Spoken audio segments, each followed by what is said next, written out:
જામનગર મનપાએ આજે મોટી કાર્યવાહી કરતા મહાપ્રભુજીની બેઠક વિસ્તારમાં આવેલી ગેરકાયદે દુકાનો પર બુલડોઝર ફેરવ્યું હતું. મનપાની માલિકીની ટીપી સ્કીમ નંબર 1ના પ્લોટ નંબર 59 પર થયેલા દબાણો દૂર કર્યા હતા. આ જમીન બાગ બગીચા માટે અનામત રાખવામાં આવી હતી, જ્યાં છેલ્લા કેટલાક સમયથી 45થી વધુ કોમર્શિયલ દુકાનોનું દબાણ થયું હતું. કુલ 1.26 લાખ ચોરસ ફૂટ વિસ્તારમાં ફેલાયેલી આ જમીનની બજાર કિંમત આશરે 50 કરોડ રૂપિયા આંકવામાં આવી રહી છે. મનપાના ડેપ્યુટી કમિશનર દેવેન્દ્રસિંહ ઝાલાએ જણાવ્યું કે ભવિષ્યમાં પણ મનપાની માલિકીની જમીન પર થયેલા ગેરકાયદેસર દબાણો દૂર કરવામાં આવશે. સુરતના પુણા વિસ્તારમાં આવેલી એક સોસાયટીમાં મોડી રાત્રે લૂંટ વિથ ગેંગરેપનો બનાવ બન્યો હતો.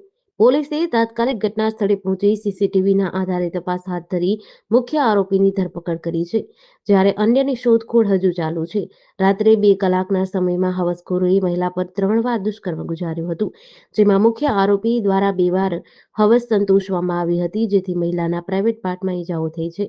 13 ફેબ્રુઆરી ગુરુવારના રોજ લૂંટના ઈરાદે 3 ઇસમો દંપતીના ઘરમાં ઘૂસ્યા હતા, જે બાદ ચપ્પુ બતાવી પતિને બંધક બનાવ્યો અને પત્નીને ધાબા પર લઈ જઈ 2 ઇસમોએ દુષ્કર્મ આચર્યું હતું અને તેનો વિડીયો પણ ઉતાર્યો હતો.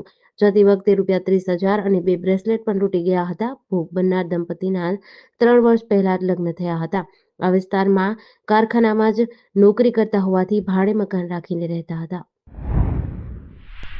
રાજ્યની સૌથી મોટી મહાનગરપાલિકા એટલે કે અમદાવાદ મ્યુનિસિપલ કોર્પોરેશનનું નવું વર્ષ 2025-26નું વાર્ષિક બજેટ મ્યુનિસિપલ કમિશનર એમ થેન્નારેસન દ્વારા ₹14,001 કરોડનું રજૂ કરવામાં આવ્યું છે, જેમાં લોકના સૂચનોના આધારે ભાજપના સત્તાધીશો દ્વારા ₹1,501 કરોડનું વધારા સાથે ₹15,502 કરોડનું બજેટ રજૂ કરવામાં આવ્યું છે. આજે શુક્રવારે સ્ટેન્ડિંગ કમિટીના ચેરમેન દેવાંગ દાણીએ મ્યુનિસિપલ કમિશનર બંછાનિધિ પાનેને સુધારા સાથેનું બજેટ રજૂ કર્યું છે. આ બજેટમાં એડવાન્સ ટેક્સ ભરનારને 12% રિબેટ આપવાનો નિર્ણય લેવાયો છે. જો તમારો પ્રોપર્ટી ટેક્સ ₹100 હોય તો પહેલા 10%ની એટલે કે ₹10ની રાહત મળતી હતી. હવે નવા વેરા માળખા મુજબ એડવાન્સના 12% તથા ઓનલાઈનનો 1% તથા જે કરદાતાએ અગાઉ સળંગ 3 વર્ષ એડવાન્સ ટેક્સ ચૂકવ્યો હોય તેને એડવાન્સ ટેક્સ પેટે 12% તથા ઓનલાઈનનો 1% અને તેમાં બીજા 2% વધારાની રાહત મળીને 15% એટલે કે ₹15નો ફાયદો થશે. ગાંધીનગરના ધોળેશ્વર મહાદેવ રોડ પર આવેલી સ્વામિનારાયણ ધામ ઇન્ટરનેશનલ સ્કૂલમાં પાર્ટ ટાઈમ નોકરી કરતા કરાટેના કોચે અમદાવાદની 16 વર્ષીય સગીરાને કરાટે શીખવવાના બહાને પ્રેમના પાઠ ભણાવી શારીરિક શોષણ કરવામાં આવ્યું હતું, જેના પગલે સગીરાને 8 માસનો ગર્ભ રહી જતા કરાટેના કોચનો ભાંડો ફૂટ્યો છે. આ મામલે પેથાપુર પોલીસે કરાટેના કોચ વિરુદ્ધ પોક્સો એક્ટ હેઠળ ગુનો નોંધી આરોપીની ધરપકડ કરી કાયદેસરની કાર્યવાહી હાથ ધરી છે. 8 મહિના અગાઉ ગાંધીનગરના કોલવડા ખાતે સ્પર્ધામાં ભાગ લેવા માટે સંજય સગીરાને લઈને આવ્યો હતો. દરમિયાન એકલતાનો લાભ ઉઠાવી સંજયે સગીરા સાથે દુષ્કર્મ આચર્યું હતું. બાદમાં તેને ધમકી આપતા સગીરાએ આ વાત ડરના માર્યા પોતાના ઘરે પણ કહી ન હતી. આમને આમ સમય પસાર થતા સગીરાને 8 મહિનાનો ગર્ભ રહી ગયો હતો. મણિપુરના એક કેમ્પમાં ગુરુવારે એક સીઆરપીએફ જવાને પોતાના સાથીદારો પર ફાયરિંગ કર્યું અને પછી પોતાને ગોળી મારી હતી. આ ઘટનામાં 3 જવાન માર્યા ગયા, 8 જવાન ઘાયલ થયા. તમામને ઇમ્ફાલના રિજનલ ઇન્સ્ટિટ્યૂટ ઓફ મેડિકલ સાયન્સમાં દાખલ કરાયા છે.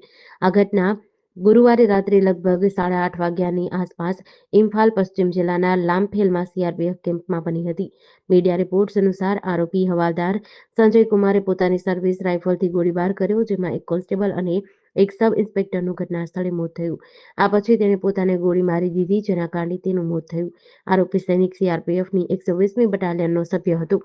હાલમાં ઘટનાના કારણોની તપાસ ચાલુ છે. સુરેન્દ્રનગર જિલ્લામાં વધતા અકસ્માતોને રોકવા માટે પોલીસે કાર્યવાહી કરી છે. નાયબ પોલીસ મહાનિરીક્ષક ડોક્ટર ગિરીશ પંડ્યાની સૂચના મુજબ લખતર વિરમગામ સ્ટેટ હાઈવે પર ખાસ ડ્રાઈવ યોજાઈ હતી. લખતર પોલીસ સ્ટેશનના પીઆઈ વાયપી પટેલના માર્ગદર્શન હેઠળ જિલ્લા ટ્રાફિક પોલીસ અને લખતર પોલીસ સ્ટેશનના સ્ટાફે સંયુક્ત ઓપરેશન હાથ ધર્યું હતું.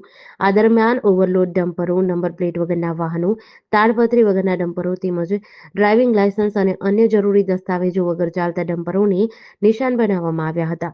કાર્યવાહી દરમિયાન પોલીસ સ્ટેશને 6 અને જિલ્લા ટ્રાફિક પોલીસે 5 મળીને કુલ 11 ડમ્પરો ડિટેઇન કર્યા હતા.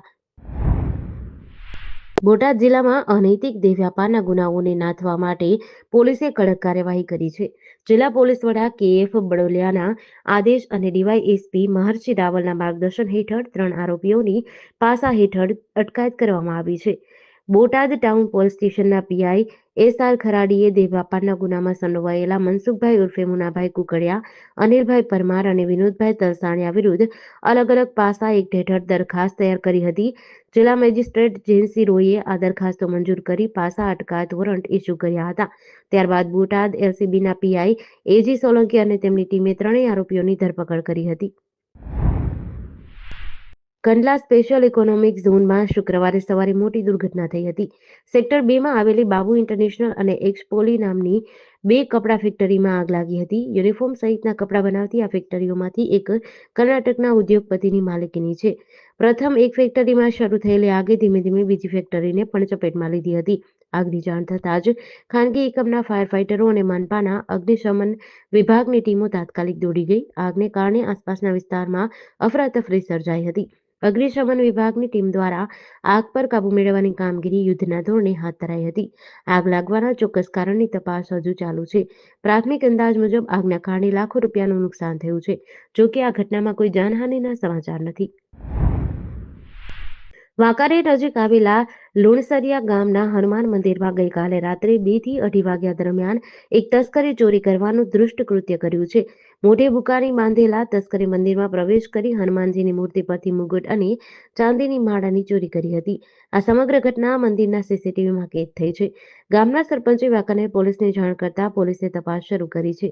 ચિંતાજનક બાબત એ છે કે આ જ મંદિરમાં છેલ્લા 7 મહિનામાં પહેલા પણ ચોરી થઈ હતી, જેમાં આરોપી હજી સુધી પકડાયા નથી. વારંવાર થતી ચોરીઓને કારણે ગ્રામજનોમાં રોષ ફેલાયો છે અને પોલીસની કાર્યક્ષમતા સામે સવાલો ઉઠી રહ્યા છે. વલસાડ નગરપાલિકાની આગામી સામાન્ય ચૂંટણીમાં ભાજપનો દબદબો જોવા મળી રહ્યો છે. ખાસ કરીને વોર્ડ નંબર 10માં ભાજપની 2 મહિલા ઉમેદવારો બિનહરીફ જાહેર થયા છે. આ વોર્ડમાં 16મી ફેબ્રુઆરીએ યોજાનાર મતદાન દરમિયાન મતદારોએ માત્ર 2 જ ઉમેદવારોને મત આપવાનો રહેશે, જે અંગે ભાજપના આગેવાનો દ્વારા વિશેષ જાગૃતિ અભિયાન ચલાવવામાં આવી રહ્યું છે. નગરપાલિકાના કુલ 11 વોર્ડમાંથી વોર્ડ નંબર 8માં ભાજપના તમામ ઉમેદવારો, વોર્ડ નંબર 10માં 2 ઉમેદવારો અને વોર્ડ નંબર 9માં 1 ઉમેદવાર બિનહરીફ જાહેર થયા છે. આમ કુલ 44 બેઠકમાંથી માત્ર 37 બેઠકો માટે જ મતદાન થશે.